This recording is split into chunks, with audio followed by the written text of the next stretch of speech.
Hey, dude. Hey, puppy. Hey, puppy. Oh, I know. We'll get going here in a minute. Let me just introduce this real quick. Hey there, Mountain Boy here. Today, I'm out skiing with my new Mystery Ranch Coulee 20. I've had this for maybe a month now, and it just started to kind of get a good feel for it. Here, quick introduction on it. This is the 20 liter, smallest in the Coulee line. I've had the Scree 32 for a long time. Love that pack. So basically, this is kind of an evolution of that pack. Just real quick, looking at the exterior, we got a nice top pocket. See how it kind of stands up, which when it opens up, it holds itself open so it's easy to get stuff in and out. The older packs tends to kind of compress stuff in there. You got a good side pocket here. It will fit a Nalgene 32-ounce bottle, but it's going to take space up in the main body. You've got these two very deep, narrow front pockets, maybe a bicycle water bottle. Again, it's going to push into your interior space. And then you've got two large hip belt pockets. This, yes, it will fit a large iPhone very comfortably. So, nice materials. You can see on the back here, it's a breathable mesh fabric. Everything else is kind of faced in Kadura. Riser straps, adjustable yoke harness. This kind of Robic, I don't know if it's a 300D Robic with maybe a heavier Robic in the bottom, double bottom. Really well-built pack. Most packs in this size, it just has sewn-in straps. And you know, there's no way to really vary the harness and fit it to you. They don't take weight very well. This I've also been using. I've been trying to do a poor man's rucking, and I just stick two 20-pound or two 10-pound weights in here and go hiking. It handles that weight fantastically. I could do it all day long. So anyway, puppy's getting like, let's go, dude. So I'm gonna head on down the trail, and then maybe when I get to the car, I'll unpack the pack, show you everything that's in there, and then I might do a detailed analysis when I get home. Okay, well, we made it to the trailhead. Good 2-hour ski, slightly snowing. That's why I give you an idea of what I have in the pack. So basically, a full shell, insulated jacket, TP, miscellaneous type of stuff, band-aids, tarp, paracord, so basically shelter, ski wax, food, Leatherman, compass, dog treats, handkerchief, extra hat, kind of my emergency kit, a little bit of everything in here, and then just an extra pair of dry gloves. Okay, well, I made it back. I just want to quickly go over the pros and cons of this pack. And I'll start with the harness. In a pack this size, 20 liters, nowhere else are you going to see an adjustable load-bearing harness of this quality. What you're going to see is something like this little OR pack, where the shoulder straps are just sewn into the top seam of the pack. Very little adjustability other than the length of the shoulder strap. But with this, it basically gives you a full load-bearing harness for a relatively small pack.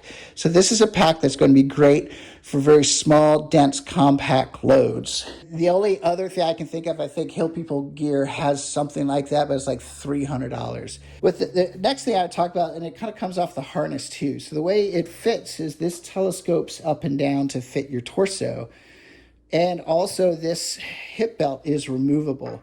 Between that, it lets you do something kind of unique, I think. If you're saying, hey, look, I'm not carrying anything heavy, I just want something lighter, faster, you can pull the hip belt. You know, it's going to reduce a few ounces. And if I want it riding high on my shoulder, I can kind of condense down that frame sheet. And so it will ride high on my back. Or if I want a mountain bike where I want it down on my lower back, I can take it all the way down and just replace this hip belt with maybe like a 1-inch hip belt just to keep it on my, just to keep it from bouncing on my back. And so it really gives you the flexibility of saying, I can have one small pack that I can mountain bike in, I can ski in, I can hike in, I can climb in.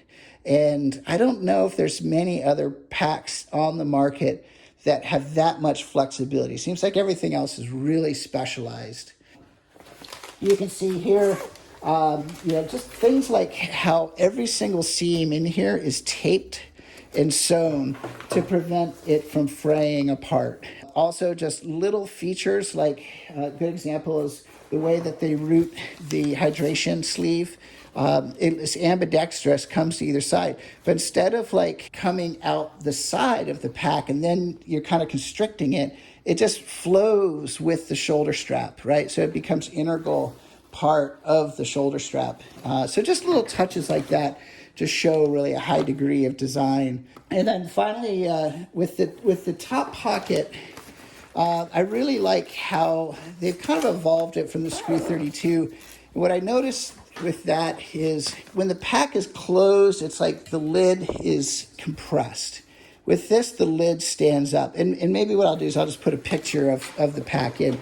And so it just makes getting in and out of the top a lot easier. As far as the price point, they're closing this out. So I bought this for about $105 for a pack of this quality with this type of frame. There's nothing on the market for $100 or in that range. The MSRP on this is $179. The closest that I can see Mystery Ranch has is their Scree 22, which is a more minimalistic version kind of this.